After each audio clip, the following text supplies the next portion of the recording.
Hi అండి. నమస్తే. నేను మీ శ్రేష. వెల్కమ్ టెలినాట్ రిచ్‌లు. ఈరోజు మన ఛానల్‌లో రైస్ ఐటమ్ అండి. సండే రోజు ఏదో స్పెషల్ తినాలనిపిస్తుంటుంది కదా! మసాలా లేకుండా చేసుకోవాలనుకున్న వాళ్ళు ఇలా అయితే రైస్‌ని అయితే చేసేసుకోవచ్చు. చాలా బావుంటుంది. అది ఎలా చేయాలో చూసేద్దామా? ఇదైతే కుక్కర్‌లో చేస్తున్నానండి.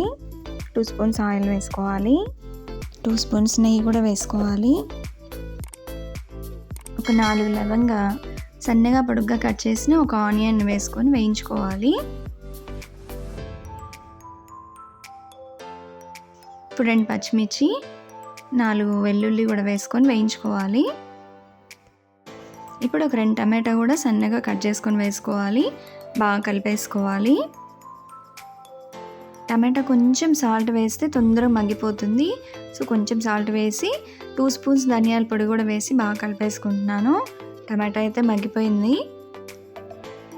ఇప్పుడు 2 స్పూన్స్ కారం కూడా వేసుకుంటున్నాను. కారం మీ ఇష్టం అండి, మీకు సరిపడా వేసుకోండి. కొంచెం పసుపు, ఆలు, క్యారెట్, బీన్స్ ఇవన్నీ సన్నగా కట్ చేసుకొని వేసుకుంటున్నాను. అన్నీ బాగా కలుపుకోవాలి. ఒక 5 మినిట్స్ అయితే మగ్గించుకోవాలి. కొంచెం సాల్ట్ కూడా వేసుకోవాలి. ఇప్పుడు 1 కప్పు పెరుగు, 1 కప్పు మీగడండి, పాల మీగడ, ఫ్రెష్ క్రీమ్ చాలా బాగుంటుంది. ఈ 2 వేసుకొని బాగా కలిపేసుకోవాలి. ఇవన్నీ వేసిన తర్వాత ఒక 5 మినిట్స్ అయితే బాగా ఈ గ్రేవీ అంతా బాగా ఉడకాలి. ఇప్పుడు కొంచెం పుదీనా అన్నీ వేసుకొని కలుపుకోవాలి బాగా.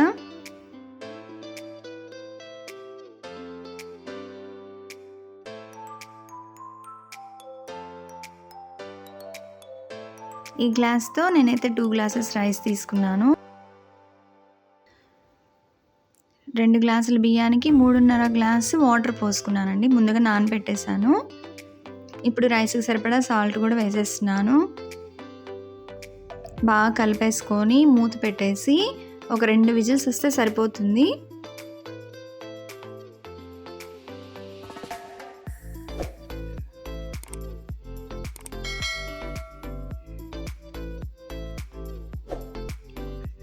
రెండు విజిల్స్ తర్వాత చూపిస్తున్నానండి.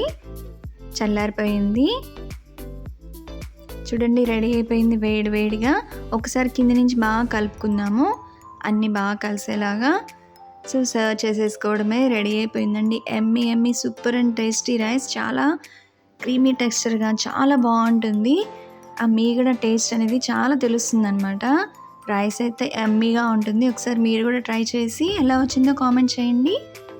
వీడియో నచ్చితే లైక్ చేయండి, షేర్ చేయండి, సబ్స్క్రైబ్ మాత్రం మర్చిపోకండి. Thank you for watching.